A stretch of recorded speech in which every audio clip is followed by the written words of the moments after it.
Ir noslēgusies izbraukuma spēle starp Bulgāru Liteksu un futbola klubu Jelgava. Jelgava nospēlējusi 2-2, kas mums, pateicoties izbraukumā vairāk gūtajiem vārtiem, dod iespēju spēlēt Eiropas līgas kvalifikācijas otrajā kārtā. Komandas kapteini Ginta, kādas ir pirmās emocijas pēc šādas uzvaras, lai arī tas ir neizšķirts, bet tā absolūti šoreiz ir uzvara? Tas ir vienkārši neaprakstām. Kaut kas tāds ir arī pirmo reizi dzīvē. Un prieks, kad es to izdarīju Jelgavu.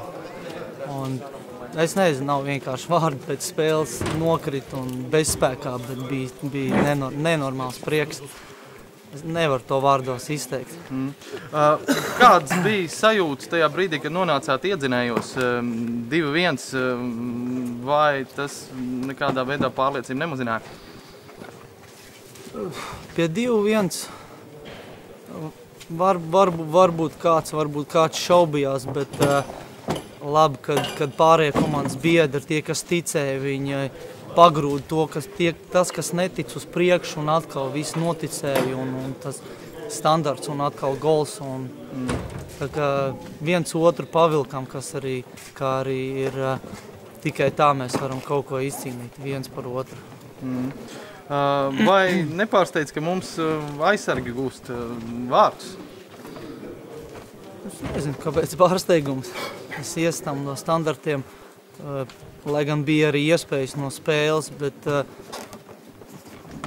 aizsargi, ko es varu pateikt, visur pasaulē aizsargi sit iekšā arī. Mums viņi vairāk sit iekšā nekā citām komandām. Vai ir kāds arī komentārs par mūsu nākamajiem pretiniekiem no Maķedonijas, vai arī neviens par to līdz šim nesat runājuši un domājuši?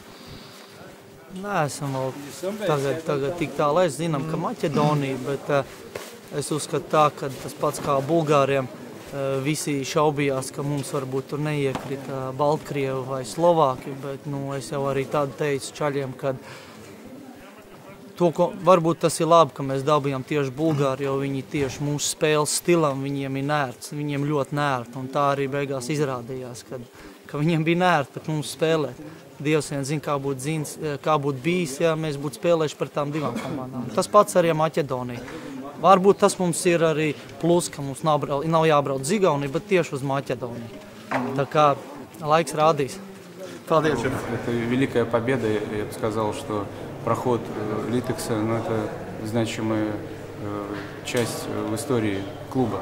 Это одно из больших достижений, самое большое, что первый раз мы проходим следующий раунд, причем выбив очень сильный соперник, потому что уровень болгарских футболистов не надо комментировать, плюс легионеры, они имели преимущество, но мы грамотно построили игру от обороны, мы искали свои шансы на контратаке, стандартные ситуации, и это все привело к результату. Я очень счастлив, что мои игроки сегодня сыграли и выложились полностью, и каждый заслуживает большого внимания, невзирая на то, сыграл он матч, был на замене, доктор, массажист, все внесли свой вклад. И даже болельщики, которые поддерживали нас на протяжении всего матча, мы их слышали, тоже помогли нам завоевать эту великую победу. Конечно, временами мы там проседали, временами нам где-то повезло, но в принципе в основном мы сделали то, что мы задумали. Я думаю, что итог и отсюда такой хороший.